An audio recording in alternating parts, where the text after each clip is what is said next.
আজকে হচ্ছে 22/8/24 পড়ালাম। তো জন্ডিসের টাইপস এবং হচ্ছে যে ডায়াগনোসিস, সাইন সিম্পটম এগুলো পড়ালাম। তো ফার্স্ট যেটা হচ্ছে প্যাথোলজিক্যাল জন্ডিস। প্যাথোলজিক্যাল জন্ডিসটা কখন হয়? Due to any disease condition, কোনো ডিজিজ কন্ডিশনের জন্য হয়, অ্যাপিয়ার হয় উইদিন হচ্ছে 24 আওয়ার্সের মধ্যে হচ্ছে যে কী হয়, প্যাথোলজিক্যাল জন্ডিসটা অ্যাপিয়ার হয়।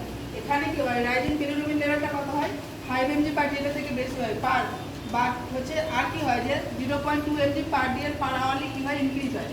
এখানে যেটা হচ্ছে যে পেশেন্ট বাচ্চাদের ক্ষেত্রে কী দেখা যাবে, রিয়েলিস distending of the sole and crown, হাতের তালু আর পায়ের তালুর ক্ষেত্রে কী দেখা যাবে, হলুদ দেখা যাবে। দেন হচ্ছে এখানে হচ্ছে ডার্ক কালার হচ্ছে ইউরিন আর ক্লে কালার স্টুল হচ্ছে দেখা যাবে বাচ্চাদের ক্ষেত্রে। এটা হচ্ছে যে প্যাথোলজিক্যাল জন্ডিস। এখানে প্রলং জন্ডিস হচ্ছে নিউবর্নের ক্ষেত্রে যে পার্সিস থাকবে যে 2 weeks, টার্ম বেবির ক্ষেত্রে আর 3 weeks থাকবে প্রি টার্ম বেবির ক্ষেত্রে।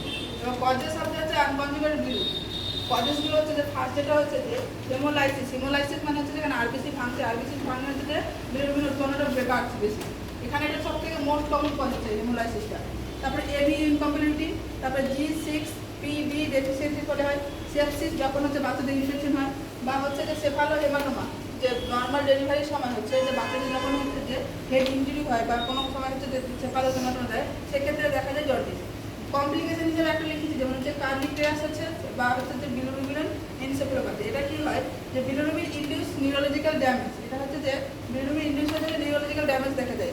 এক্ষেত্রে কি হয় যে ব্রেন ড্যামেজের অকার কিসের জন্য হয়, আনকনজুগেটেড বিলিরুবিনের পরিমাণটা বেড়ে যায়, এর ফলে হচ্ছে ব্রেন ড্যামেজ দেখা যায়। এটা কি হয় যে আনকনজুগেটেড বিলিরুবিনটা হচ্ছে যে লিপিড সলিউবল ওয়াটার ইনসলিউবল। এটা কি করে, যখন হচ্ছে 15 mg পার ডিএল থেকে বেড়ে যায় তখন কি করছে যে ক্রস করছে বিবিবি, যেটা হচ্ছে ব্লাড ব্রেন ব্যারিয়ারকে ক্রস করছে এবং কি করছে ব্রেনে পৌঁছে যাচ্ছে। এখানে যেটা হচ্ছে মোস্ট কমন এফেক্ট হয় সেটা হচ্ছে যে কি বেসাল গ্যাংলিয়া। সব থেকে বেশি কোনটাকে এফেক্ট করছে, বেসাল গ্যাংলিয়া। দেন হচ্ছে breast feeding jaundice. Breast feeding জন্ডিসটা হচ্ছে যে due to lack of breast feeding, যখন ব্রেস্ট ফিড কম করাচ্ছে তখন কি হচ্ছে সিনথেসিস অফ স্টুল আর ইউরিনের পরিমাণটা হচ্ছে যে কমে যাচ্ছে, মানে উৎপন্ন হচ্ছে স্টুল আর ইউরিনটা হচ্ছে কম হচ্ছে। তখন কি হচ্ছে এক্সক্রিয়েশনটাও তাহলে কমে যাচ্ছে। এক্সক্রিয়েশন কমে যাচ্ছে মানে হচ্ছে বিলিরুবিনের পরিমাণটা হচ্ছে যে ডিক্রিজ হচ্ছে। এটা ওয়ানসেট হচ্ছে যে উইদিন 7 days অফ দ্য লাইফের মধ্যে দেখা যায়।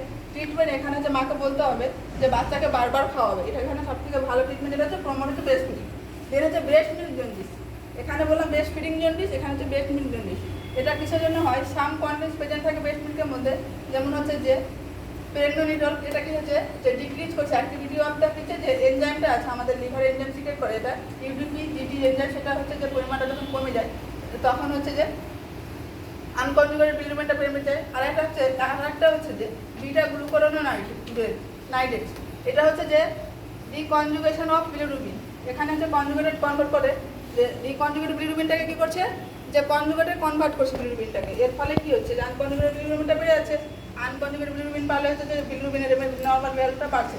এটা কি হচ্ছে 7 day অফ লাইফের মধ্যে হচ্ছে। এবার ব্রেস্ট ফিডিং উইক যেটা পালন করা হয় ফার্স্ট উইক অফ আগস্ট, এই মাসে যেমন হচ্ছে ফার্স্ট উইকের দিকে কি হচ্ছে ব্রেস্ট ফিডিং উইক পালন করা হয়।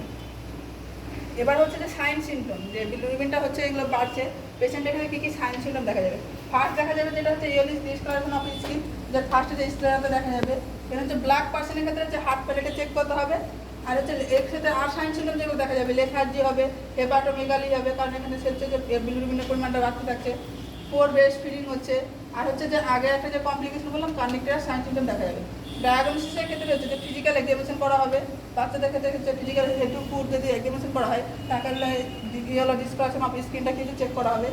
ফার্স্ট লাইন ইনভেস্টিগেশন যেটা হচ্ছে যে ল্যাব ইনভেস্টিগেশন করা হয় সেটা হচ্ছে টিএসবি। এখানে কি হচ্ছে যে সিরাম হচ্ছে টোটাল সিরাম বিলিরুবিন লেভেলটা কি হচ্ছে ইনক্রিজ হবে। এবার হচ্ছে যে কার্নিক ক্র্যাশ রুলস, এখানে হচ্ছে ক্রেমাস রুলসের ক্ষেত্রে হচ্ছে একটা ডায়াগনোসিস করা হয়, সেটা হচ্ছে একটা ক্রেমাস রুলস অনুযায়ী। ক্রেমাস ছিলেন একজন ওর রুলস অনুযায়ী করা হয়। তো একটা বেবিকে হচ্ছে যে জোন হিসাবে ডিভাইড করা হয়, 5টা জোনে ডিভাইড করা হয়। যেমন হচ্ছে যে এখানে আমি লিখেছি যে ছবি রেখেছি যে 5টা জন ক্লিয়ার করে বোঝা যাচ্ছে।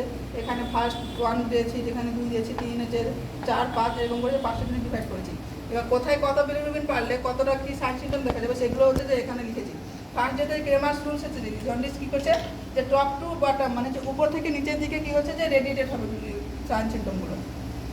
এখানে 5টা ভাগে ভাগ করা যায়। জোন 1 হচ্ছে জন্ডিস কী করছে ওভার দ্য হেড আর নেক, যখন হেড আর নেকে থাকছে জন্ডিস তখন হচ্ছে কত এমজি থাকছে 4 থেকে 6 এমজি, যখন থাকছে 4 to 6 এমজি পার ডিএল যখন থাকছে তখন হচ্ছে হেড আর নেকে অ্যাপিয়ার হচ্ছে। সেকেন্ড জোন যেটা লিখেছি সেটা হচ্ছে চেস্ট টিল আম্বেলিকাস, চেস্ট থেকে যে আম্বেলিকাস পর্যন্ত যাচ্ছে সেটা হচ্ছে যে সেকেন্ড। এখানে হচ্ছে যে বিলিরুবিনের পরিমাণটা কত থাকছে 6 থেকে 8 mg পার ডিএল থাকছে, তখন হচ্ছে এই জায়গাতে সাইন চিহ্নটা অ্যাপিয়ার হচ্ছে। দেন হচ্ছে জোন 3, এখানে হচ্ছে থাই, লোয়ার পার্ট হলো হচ্ছে যে আম্বিলিকাস, এখান থেকে হচ্ছে থাই পর্যন্ত যে জোনটা থাকে সেটা হচ্ছে 3। এখানে হচ্ছে যে যখন 8 mg টু হচ্ছে 10 mg পার ডিএল যখন হচ্ছে বিলিরুবিনের পরিমাণটা হচ্ছে বেশি, তখন হচ্ছে এখানে সাইন চিহ্নগুলো দেখা যাচ্ছে। দেন হচ্ছে জোন 4, জোন 4টা হচ্ছে যে লোয়ার লেগে যখন হচ্ছে যে 10 থেকে 15 mg পার ডিএল যখন দেখা যাচ্ছে, তখন হচ্ছে আর হচ্ছে যে 5 নাম্বার যেটা হচ্ছে প্যাথোলজিক্যাল জন্ডিসের ক্ষেত্রে দেখা যায়, বারবার এটা বলেছি, যেমন হচ্ছে পাম আর শোলে ক্ষেত্রে তখনই হয় যখন হচ্ছে যে জন্ডিসের লেভেলটা হচ্ছে 15 mg পার ডিএল থেকে যখন ক্রস করে দেয়, তখন হচ্ছে যে হাতের তালু পায়ের তালুতে কি হচ্ছে যে জন্ডিস দেখা যায়। আজকে এই পর্যন্ত।